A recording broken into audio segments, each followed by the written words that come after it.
So you say you wanna get away. ඉතින් කොහොමද ඔයාලා හැමෝම වෙනදා වගේම ආදරයෙන් මගේ channel එකත් එක්ක එකතු කරගන්නවා. මුලින්ම කියන්න ඕනේ මම ඉන්නේ අද බෝඩිමේ කැම්පස් එකේවත් ගෙදරවත් නෙමෙයි. මේ මට ඔයාලට Q&A එකක් ගේනවා කියලා කිව්වනේ. ඒ වුණාට Q&A එක ගේන්න එක්සෑම් එකට කලින් Q&A එක ගේන්න ටයිම් එකක් නෑ. මොකද මේ දවස්වල මටත් එක්සෑම්. ඒ හින්දා මේ අනිත් එක දැන් මට එක්සෑම් ඉවර වෙලා ඔයාලට වීඩියෝ එක ගේන්න බලනකොට ඔයාලගේ එක්සෑම් පටන් අරන්. එතකොට ඔයාලටත් වීඩියෝ එකක් බලන්න තරම් කාලයක් නැහැනේ. ඉතින් මම හිතුවා මේ පොඩි වීඩියෝ එකක් ගේනවා කියලා. මේ ඉතින් ඉන්න බෝඩිමේ මට දැන් කැම්පස් එකට ගිහිල්ලා වීඩියෝ එක ගන්නවත් දැන් ආපහු ගෙදර ගිහිල්ලා වීඩියෝ එක කරන්නවත් ටයිම් එකක් නැහැ. මේ පාඩම් කරන්න තියෙන හින්දා ඒ හින්දා ඉස්සෙල්ලාම ඔයාලගෙන් ඉල්ලනවා බෑග්ග්‍රවුන්ඩ් එක ගැනයි බෑග්ග්‍රවුන්ඩ් එකකින් ඇහෙන ශබ්ද ගැනයි වැඩි හිතන්න එපා. දැන් ඉතින් විභාගෙට තියෙන තව පොඩි කාලයනේ. එතකොට ඔයාලා මේ වෙද්දි ඔයාලට හිතා ගන්න බෑ දැන් මම මොනවද කරන්නේ. මම දැන් පාඩම් කරනවද, පේපර්ස් කරනවද? ගොඩක් අය කියනවා පේපර්ස් කරන්න කියලා, සමහර අය කියනවා දැන් පාඩම් කරන්න කියලා. එතකොට ඔයාලට තියෙනවා ප්‍රශ්නයක් මම මොකද්ද කරන්න කියලා. මට කියන්න බෑ ඔයාලට පාඩම් කරන්නද පේපර්ස් කරන්නද කියලා. දෙකෙන් මේක කරන්න කියලානේ ඔයාලම කියන්න බෑ. හැබැයි මම ෆස්ට් එකේ මට ලොකු ફોකස් එකකින් වැඩ කරන්න බැරි වුණානේ. ඒ වුණාට ඒකෙන් ගත්ත අත්දැකීම් එක්ක සෙකන්ඩ් ෂයි තර්ඩ් ෂයි වලදී මම එක්සෑම් ගන්නලා කියන්නේ එක්සෑම් එකට මාස 2-3 තියලා කරේ මොනවද කියලා ඔයාලට කියන්නම්. එතකොට ඔයාලට පොඩි හරි දලාදහසක් ගන්න පුළුවන් වෙයි.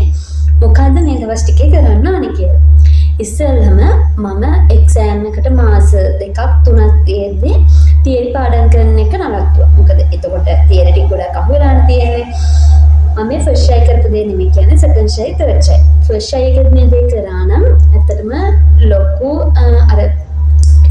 ලොකු ප්‍රතිඵලයක් ගන්න තිබ්බා. අර ෆස්ට් ෂයි එක වෙනකොට අපිට කියලා දෙන්න කෙනෙකුත් නැහැ, අත්දැකීමක් නැහැ, අහගන්න කෙනෙකුත් නැහැ. දැන් අපි ෆස්ට් ෂයි කරන කාලේ මේ විදිහට YouTube එකේ වීඩියෝ බලනවත් එහෙම ලොකුවට අර බෑග්ග්‍රවුන්ඩ් එකක් තිබ්බේ නෑනේ. ඒ හින්දා අර ලොකු අත්දැකීමක් තිබ්බේ නෑ. හැබැයි සෙකන්ඩ් ෂයි තර්ඩ් ෂයි වෙනකොට තේරෙනවා අපරාධේ ඒ විදිහට කරා නම් ඇත්තටම ලොකු ලොකු ප්‍රතිඵලයක් ගන්න තිබ්බා කියලා. මම කරේ පාස් පේපර්ස් පොත් 3 මගේ තිබ්බා. ඒ පාස් පේපර්ස් පොත් වල මේ ෆුල් පේපර්ස් ගන්න පටන් ගන්නවා. දැන් ඔයාලා තව දැන් විභාගෙට දවස් ගානක් තව තියෙන ඇත්තටම බැලුවොත් එහෙම කවුන්ට් කරොත් එහෙම ඉතින් මේ ටිකේ අර පළවෙනි ප්‍රශ්න ටික කරගෙන යනවා. එහෙම නැත්නම් ඒ පාඩමට ගැලපෙන ප්‍රශ්න ටික කරගෙන යනවා. ඒ විදිහට කරගෙන යන්න එපා. පුළුවන් තරම් ෆුල් පේපර්ස්ම කරන්න. ෆුල් පේපර්ස් කරනකොට පුළුවන් තරම් මම අර වෙනද කියනවා වගේම උදෙන්ම නැගිටලා පටන් ගන්න. එතකොට අර දවසේ ලොකු වැඩ ප්‍රමාණයක් ලොකු එනර්ජි එකකින් කරගෙන යන්න පුළුවන්. පාස් පේපර් කරනකොට මම නම් කරේ ඉස්සෙල්ලම බයෝ තමයි. මොකද මට ෆිසික්ස් කෙමිස්ට්‍රි වලට ටිකක් ලොකුවට ආසාව තිබුණා.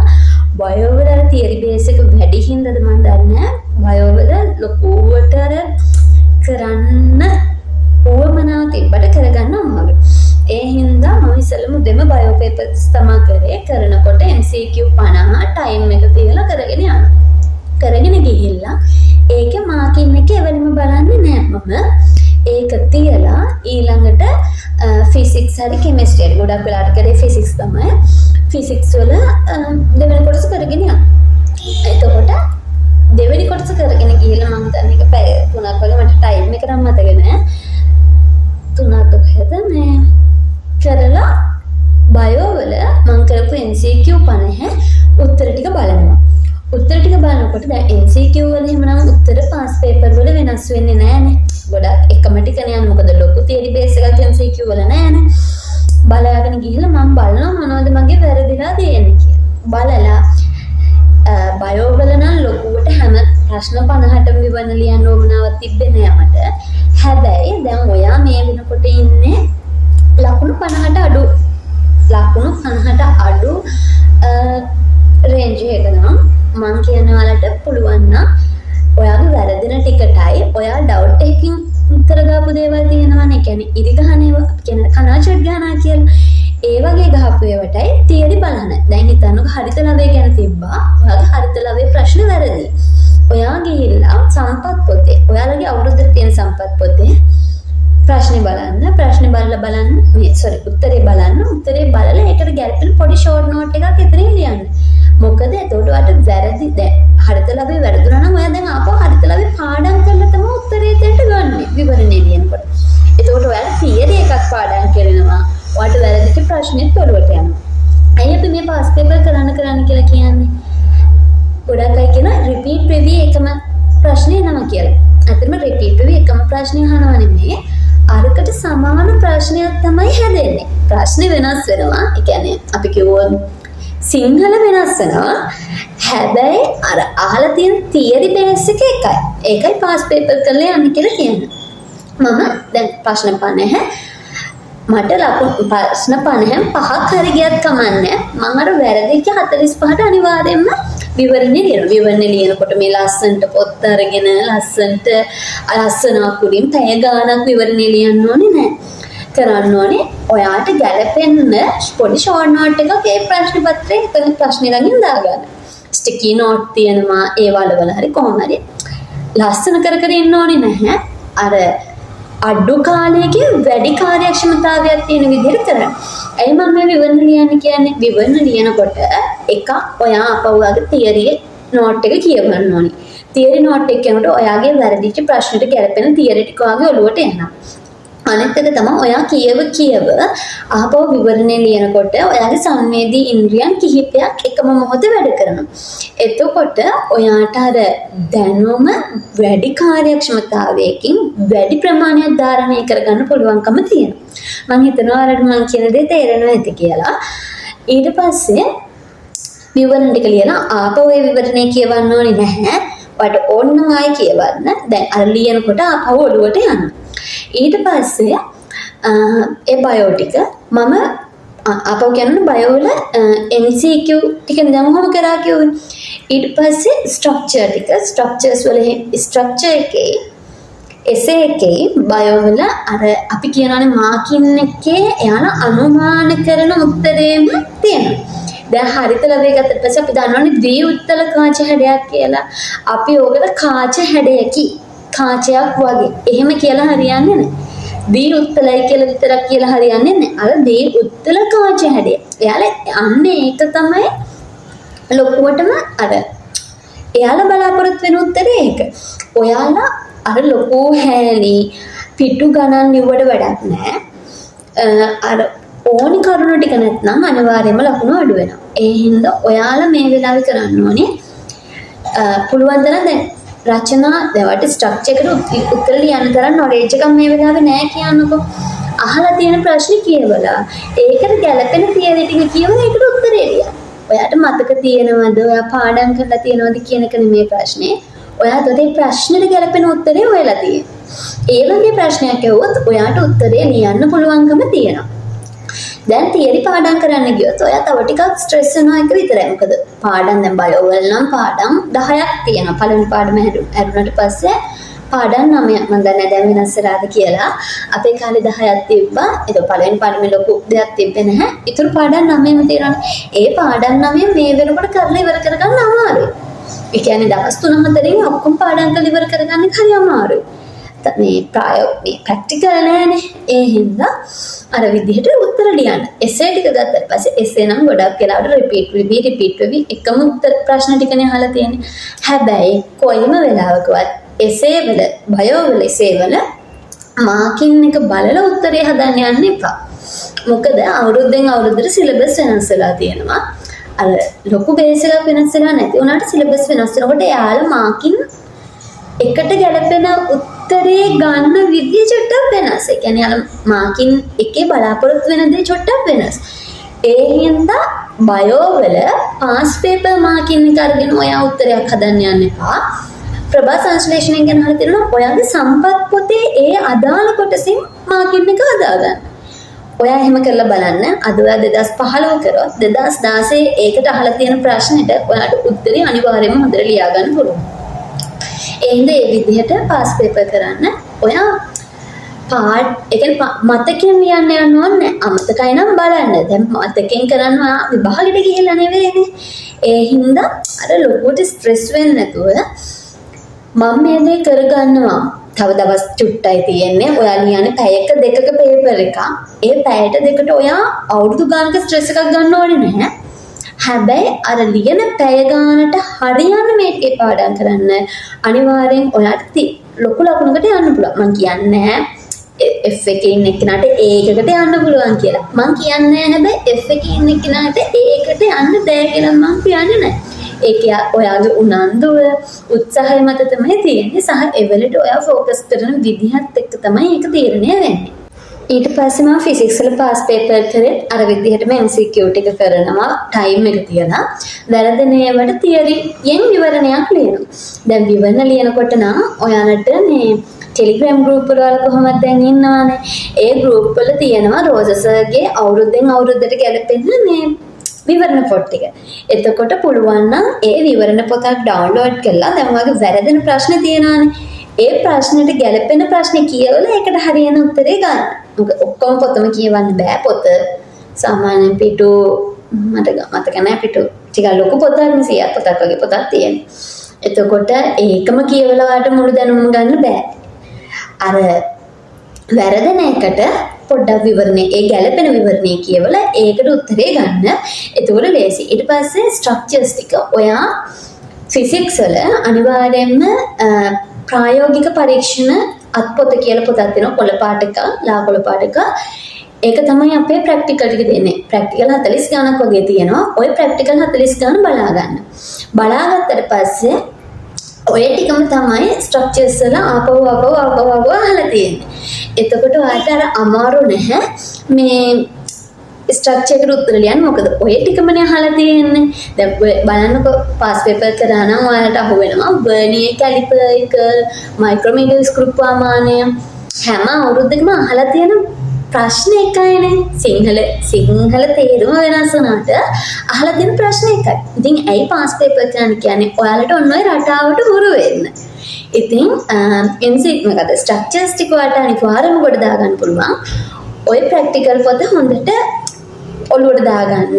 දාගත්තට පස්සේ ඔයාට මතක තියෙනවා දැන් මෙන්න මේ ටික තමයි තියරිය. කුඩාම මිනුම හොයන්නේ මේ විදිහට. මේකේ මූලාංක දෝෂය හොයන්නේ මේ විදිහට. ඒ ටිකම තමයි ආය අහන්නේ. එතකොට ඔයාට ලියන්න පුළුවන් අර ස්ට්‍රක්චර්ස් ටික. හැබැයි මතක තියාගන්න එක අවුරුද්දක අනිවාර්යව මොකක් හරි පොඩි හරි විශේෂත්වයක් කරලා අහන ප්‍රශ්නයක්. දැන් වෙන්නේ කැලිපර් එක එහෙම අහලා ඇත්තටම ලොකුවට වෙනස්කම් කර අහන විදිහක් නැහැනේ. ඒ හින්දා මම බයෝ වල නම් මට කියන්නේ අවුරුදු 5ක විතර පාස් පේපර් කරන්න. දැන් මේ දවස් ටිකත් එක්ක බැලුවහම අවුරුදු 10ක වගේ කරන්න කාලෙම දෙන්නේ. හැබැයි මොනවද ෆිසික්ස් වල ස්ට්‍රක්චර්ස් පුළුවන් තරම් අවුරුදු 10ක වගේ බලාගන්න බලන්න. 4යිනේ. ඒකට ස්ට්‍රක්චර්ස් 40ක් බලාගන්න මම කියන්නේ ඔයාලට ටයිම් ඇති කියලා. ඒ කියන්නේ පුළුවන් තරම් දැන් පැය 24ක් තියනානේ. ඒකෙන් පැය 10ක් ඔයාලා කැප කරත් එදිනෙදා වැඩවලට ඔයාලට පැය 14ම තියෙනවා වැඩ ටික කරගන්න. ඒ හින්දා අර බය වෙන්න එපා, කාලෙ මදි කියලා හිතන්න එපා. ඔය විදිහට පොඩ්ඩක් කරලා බලන්න. ප්‍රශ්න ටික කරලා දැන් ස්ට්‍රක්චර්ස් ලියලා බලන්න. එතකොට මම කියවන දැන් වෙනස් ප්‍රශ්නයක් අහනවා කියලා ඒ ප්‍රශ්නේ වර්නියර් කැලිපර් එකේ වගේ නෝට් එක ළඟ ලියලා ඒකට උත්තරේ ලියා ගන්න. දැන් සමහර තැන්වල අර මේ මුරිච්චි ගැන ඒ වගේ දේවල් අහලා තියෙනවා. අපිට ඒවා චුට්ටක් අහු වෙනවා හොරයිනේ. අර ඒ වගේ ප්‍රශ්න අහුණාට පස්සේ ඒවා ලියලා තියාගන්න. එතකොට ඔයාට ඔයාගේ පේපර් එකේ ඔයාගේ උසස් පෙළ ප්‍රශ්න පත්‍රයේ අහුවත් ඒකට උත්තර ලියා ගන්න පුළුවන්කම තියෙනවා. essays ටික ෆිසික්ස් වල essay ටික ඒක ටයිම් තියලා ලියාගෙන යන්න. දැන් ෆිසික්ස් සහ කෙමිස්ට්‍රි වල ඔයාලට ටිකක් හිතන්න පුළුවන් මම මෙන්න මේ ප්‍රශ්න ටික තමයි කරන්නේ. ඒ කියන්නේ පළවෙනි ප්‍රශ්නේ දෙවෙනි ප්‍රශ්නේ රටාවක් තියෙනවානේ. පළවෙනි ප්‍රශ්නේ අහන්නේ මේ පාඩමෙන්, දෙවෙනි ප්‍රශ්නේ අහන්නේ මේ පාඩමෙන්. අන්නේ රටාවට හුරු වෙන්න. හැබැයි ඒකටම හුරු වෙලා යන්න බෑ. මොකද ඔයා හොඳටම පාඩම් කරපු එකකට උනත් ඔයාට එක්සෑම් එකේදී අර ලොකු ෆෝකස් එකකින් ලියා ගන්න තරම් සැටිස්ෆයි ගන්න නැති වෙන්න පුළුවන්. ඒ වෙලාවට අනිත් එකට ලියා ගන්න හරි පුළුවන් වෙන්න අර එසේ වල පුළුවන් තරම් ඔයා ටාගට් කරන ප්‍රශ්න 4 කරලා ඉතුරු ප්‍රශ්න 2 කරන්න උත්සාහ කරන්න. ටයිම් එක බැලන්ස් කරගෙන ලස්සන අකුරු ලියන්න ඕනි නෑ. කොළ අරගෙන ස්ටෙප්ලර් කර ලොකුවට අර ලොකු ෆෝකස් එකක් දෙන්න ඕනේ නෑ. පිළිවෙල ගැන මේ වෙලාවේදී ඔයාගේ වැඩ ටික හරියට කරගන්නවා කියන දේ මත විතර ફોકસ කරන්න. ඊට පස්සේ කෙමිස්ට්‍රි වල මම අර කිව්ව විදිහටම ප්‍රශ්න 50 ලිව්වා, විවරණ ලිව්වා මම වැරදෙනවට. මගේ MCQ අඩුවනේම කෙමිස්ට්‍රි වල තමයි. අනේ මන්ද ඒක අර ගණන් හදන්න තියෙනවානේ.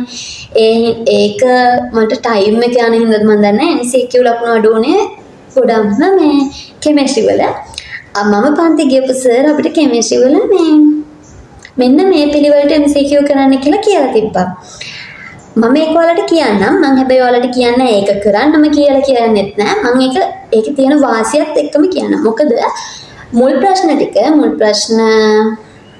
30කට වගේ වෙනකල් තියෙන තියරි බේස් එකනේ. තියරි ටික තමයි යන්නේ.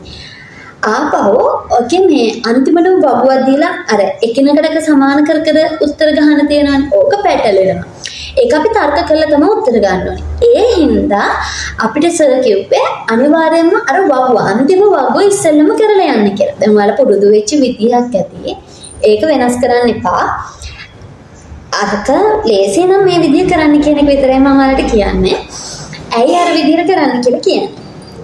අරක සංසන්දනය කර උත්තර ගන්න ඔයාලට අන්තිමට වෙලාව මදි වෙනවා. එතකොට ඔයා කරන්නේ අනිවාර්යයෙන්ම කනා උත්තර ගන්න කියන්නේ මොකද අපි කියන්නේ අර හිතලා උත්තරයක් ගන්න කෙනෙක් කරන්නේ නිකන් මේක වෙන්නේ නැති කියලා. හැබැයි ඔයා මුලින් මේ වගුව කරොත් ඔක තියරිනේ තියෙන්නේ. තියරි වැරදෙනවා හරිම අඩුයිනේ. දැන් ගණන් හදන එකට සාපේක්ෂව තියරිය වැරදෙනවා අඩුයි. ඉතින් ඔයාට අර වගුව මේ හිතා කරගලා ඉක්මනට ඒක පුරවල ඉවර කරගත්තොත් ඒ කියන්නේ ඒකට උත්තර ටික අරගෙන ප්‍රශ්න 10ට උත්තර ටික අරගෙන ඉවර කරගත්තොත් ඔයාට මුල් ටික කරගෙන එන්න ඉක්මනටම ලේසි. ඒ හින්දා අපිට කිව්වේ ඒ ප්‍රශ්න 10 ඉස්සෙල්ලම කරන්න.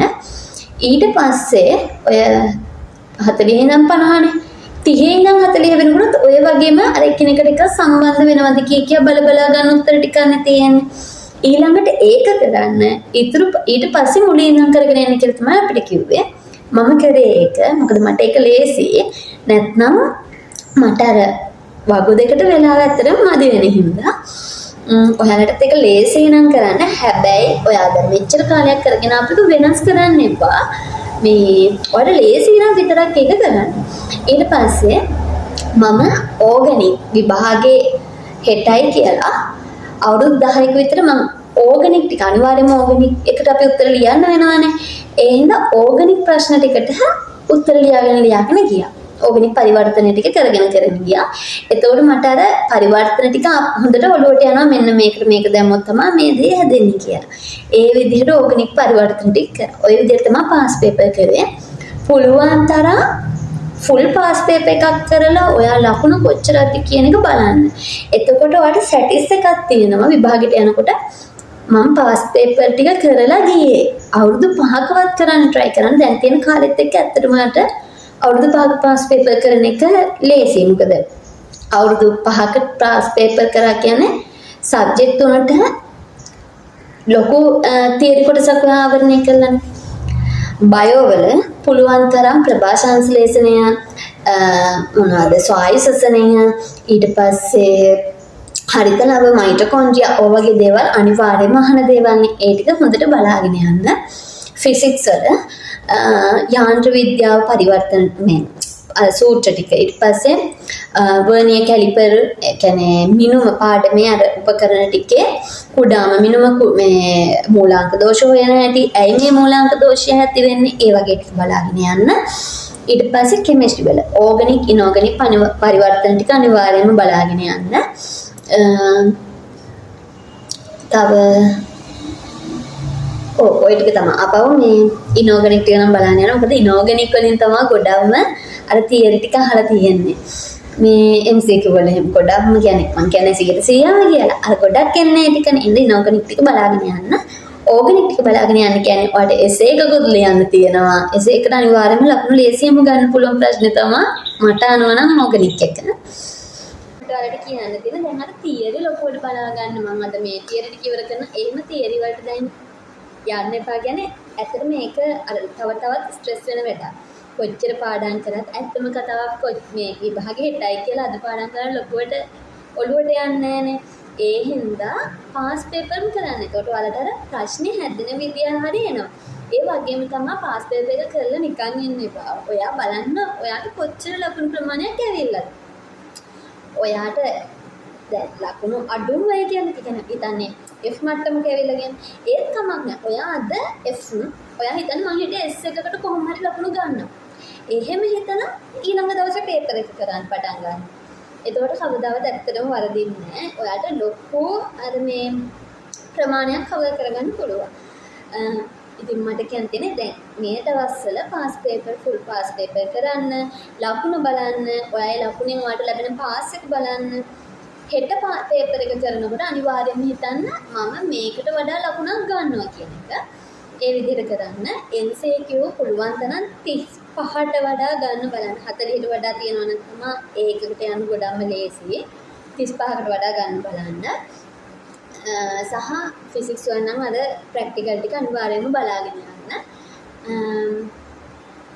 මේ දවස් ටිකේ ලොකු ස්ට්‍රෙස් එකක් ගන්න එපා. ඒ කියන්නේ ලකුණු අඩු වුණත් දැන් මේ පාස් පේපර් කරනකොට හිතන්න එපා. මේ මම මට පුළුවන් ටිකෙන් උපරිමයෙන්ම කරනවා කියන එක විතරම හිතන්න. පාස් පේපර් ඔයා දැන් ගත්තොත් එහෙම මම 2010 ඉඳන් ටික කරනවා 2015 ඉඳන් ටික කරනවා කියලා ප්‍රායෝගික නෑ. මොකද අපිට අවුරුදු 10ක ටිකක් මෙච්චර ඉක්මනට කරලා ඉවර කරගන්න අමාරුයි නේ. 2015 ඉඳන් වගේ ටික කරන්න පටන් ගත්තා. ඒකට අඩුම ගානේ පාස් පේපර් 2015 ඉඳන් කරන්න 2020 ඉඳන් වගේ කරන්න ගන්න. එතකොට පාස් පේපර් 5ක් විතර කෙරිලානේ. ඒ 5 ඉවර වුණාට පස්සේ ආපහු ඒ ටිකම කරන්න. එතකොට ප්‍රශ්න ටික පුරු වෙනවා. මම කරපු විදිය මම කියන්නේ මට ඒක සැටිස්. ඔයාලට ඒක සැටිස් නම් එහෙම කරන්න. මම හිතනවා එහෙම කරොත් ඇත්තටම ලොකු ඵලදායීතාවයක් ගන්න පුළුවන් කියලා ඔයාලගේ අඩු කාලයකින්. ඒ වගේම තමයි මේ Q&A එකේ අහලා තිබිච්ච දේවල් වලින් මම මේ පොඩ කියන්නේ මේක Q&A එකට උත්තර නෙමෙයි. මේ මම කියවනේ මගේ පාස් පේපර් කරනකොට 30 ගණන් MCQ ගියා. ෆිසික්ස් වලට නම් 80 90 අතර අනිවාර්යෙන්ම ආවා. එහෙම කියලා කිව්වනේ. ඇත්තටම මම මේ වීඩියෝ එක කරන්න හිතාගෙන හිටියේ මම මේ දවස්වල කරපු පේපර්ස් අරගෙන ඒවැ ෆොටෝස් දාලා. දැන් මම බෝඩිමේ ඉන්න හින්දා මට කිසිම දෙයක් කරගන්න උන්නේ මං හිතපු නැති විදියට අර ටයිම් එක ගොඩක් හිර වුණා. මේ ඇත්තටම මට 80 90 අතර වගේ ලකුණු තිබ්බා ෆිසික්ස් වල. මම ආසාවෙන්ම කරේ ෆිසික්ස්. බයෝයේ කෙමිස්ට්‍රි මට ගියේ කොහොමද 75න් 15 රේන්ජ් එක තමයි ගියේ. ඒතකොට එහෙම කරලත් මට C3ක් ආවේ කොහොමද? ඒක ඔයාලට තියෙන ප්‍රශ්නයක් ඔයාලට විතර නෙමෙයි. ඒක මට උගන්වපු ගුරුවරුන්ට මගේ ලකුණු අම්මා අප්පච්චිට වුණත් ඒක ලොකු ප්‍රශ්නයක්. මොකද එයාලත් එක්කනේ මගේ තිබිච්ච ලකුණු ප්‍රමාණය. මම හැම වීඩියෝ එකම ඔයාලට කියලා දෙනවා ගොඩක් ස්ට්‍රෙස් වෙන්න එපා. ගොඩක් පාඩම් කරන්න අර අන්තිමටම යන්න එපා. පුළුවන් තරම් මයින්ඩ් එක රිලැක්ස් කරගෙන පාඩම් කරන්න. ඒ විදිහට මම හැම වීඩියෝ එකකම ඔයාලට කියලා තියෙනවා. ඇයි මම එහෙම කියන්නේ? මගේ පෞද්ගලික අත්දැකීමෙන් හේතුව තමයි මම අන්තිමට එකේ පාඩම් කරන අර ඒකටමනේ. මොකද අපි හැමෝම හින දකින්නේ මෙඩිසින් බයෝමැත්ස් කරන කෙනෙක් නම් මෙඩිසින් යන්න, ඉන්ජිනියරින් යන්න ඒ දේවල් වලට.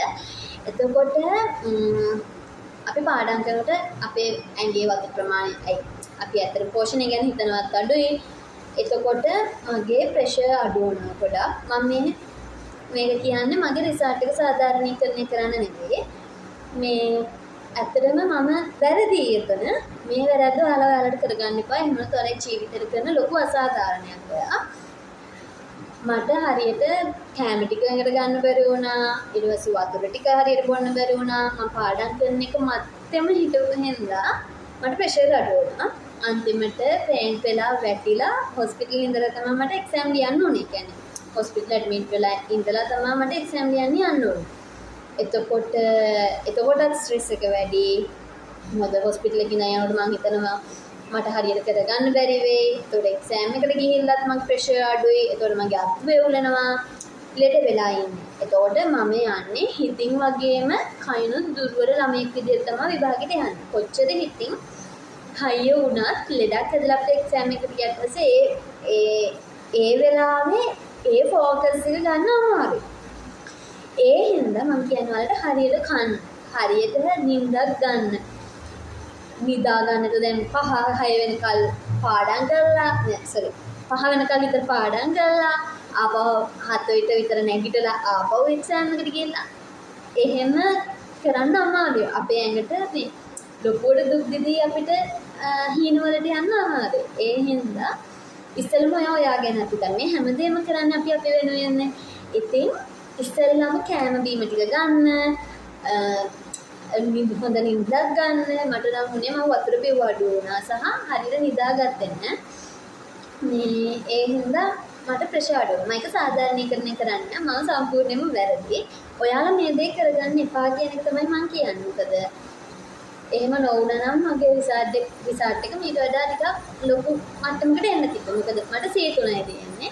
රිසර්ච් එක තියෙනවා 0.9 ගාන. ඒ කියන්නේ ඒ වගේ ගානකට එහෙම රිසර්ච් එකක් C3ට මම දන්න අයට ඇවිල්ලා තිබ්බේ නැහැ. කියන්නේ මගේ C3 සමහර විට B වලට ලං කරලම තියෙන්නේ ඇති මම දන්නේ නැහැ. මේ දැන් මට MCQ උත්තර ලිව්වට පස්සේ MCQ වලට ෆිසික්ස් වලට 38ක් වගේ තිබ්බා. බයෝ වලට 35යි කොහෙද තිබ්බේ. ඒ විදිහට පාස් පේපර් එකේ බලනකොට තිබ්බා.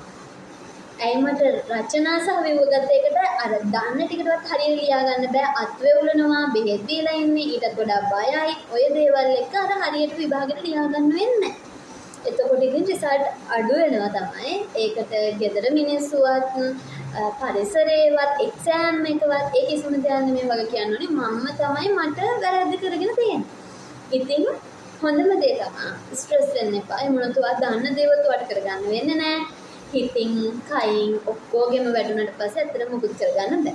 ඒ වගේම තමයි ගොඩක් අය මේ වෙද්දී මම මේකට වෙන වීඩියෝ එකක් කරන්න හිතාගෙන ඉන්නවා. මට ඒකත් කරගන්න බැරි වුණා. මට හරි දුකයි. ඔයාලා වෙනුවෙන් එහෙම දෙයක් කරගන්න බැරි වෙච්ච එකට. මොකද මම YouTube channel එක පටන් අරන් හරිම පොඩි කාලෙකින් ඔයාලා ගොඩාක් පිරිසක් මාත් එක්ක හිටියා.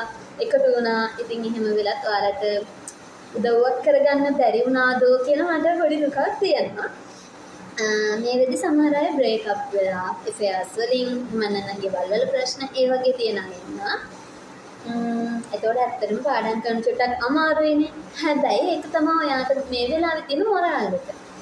බ්‍රේක් අප් එකක් වුණා නම් හරි ගෙදර ප්‍රශ්නයක් කර තියෙනවා නම් ඒක ඔයා එක්සෑම් ලියනවා කියලා දැන ඔයාට බාහිරින් ආපු ප්‍රශ්නයක්. ඒතර ඔයා ගැන හිතන කෙනෙක් නම් අඩුම ගානේ ඔයා එක්සෑම් එක ලියලා ඉවර වෙනකල්වත් එයා ඔයත් එක්ක ඉන්නවා. ඔයාගේ පවුලේ අය ඔයත් එක්ක ඉන්නවා. මන්නනගේ යාළුවෝ ඔයත් එක්ක ඉන්නවා.